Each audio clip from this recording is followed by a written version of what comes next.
ভারতের এক পূজা মণ্ডপে এবার মহিষাসুর নয় অসুরের ভূমিকায় দেখা গেছে বাংলাদেশের অন্তর্বর্তী সরকারের প্রধান উপদেষ্টা ডক্টর মোহাম্মদ ইউনূস ও পাকিস্তানের প্রধানমন্ত্রী শেহবাজ শরীফকে। পশ্চিমবঙ্গের মুর্শিদাবাদের বহরমপুরের একটি পূজা মণ্ডপে এমন ন্যাক্কারজনক ঘটনার জন্ম দিয়েছেন পূজা মণ্ডপটির আয়োজকরা, যা সম্প্রীতির পরিবর্তে জাতি বিভেদ কিংবা ধর্মীয় উস্কানির চরম উদাহরণ হিসেবে দেখছেন অনেকেই।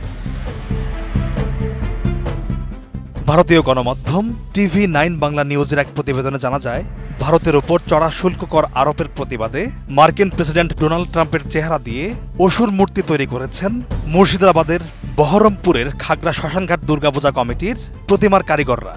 একই এলাকার আরেক পূজা মণ্ডপে দেখা গেছে দুর্গা প্রতিমার পায়ের নিচে ডক্টর মোহাম্মদ ইউনূসের অসুররূপী মূর্তি এবং দুর্গার হাতে পাকিস্তানের প্রধানমন্ত্রী শেহবাজ শরীফের কাটা মাথা। ভারতীয় পূজা মণ্ডপের এই ন্যাক্কারজনক প্রতিবাদের বিষয়ে আয়োজকরা বলছেন, এটি তাদের এ বছরের চিন্তা ভাবনার দহন, আর সেই দহনে ভারতের প্রতিবেশী শত্রুদের তুলে ধরা হয়েছে।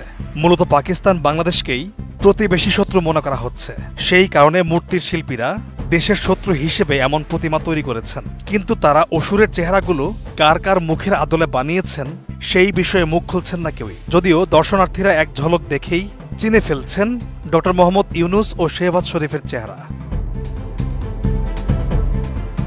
এদিকে 28 সেপ্টেম্বর একটি ভিডিওতে দেশের সনাতন ধর্মাবলম্বীদের শারদীয় শুভেচ্ছা জানিয়েছেন প্রধান উপদেষ্টা ডক্টর মোহাম্মদ ইউনূস। তবে তার এই শুভেচ্ছা বার্তায় তিনি ভারতের পূজা মণ্ডপের অসুর কাণ্ডের বিষয়ে কোনো মন্তব্য না করে ঐক্য সম্প্রীতির জয় কামনা করেন।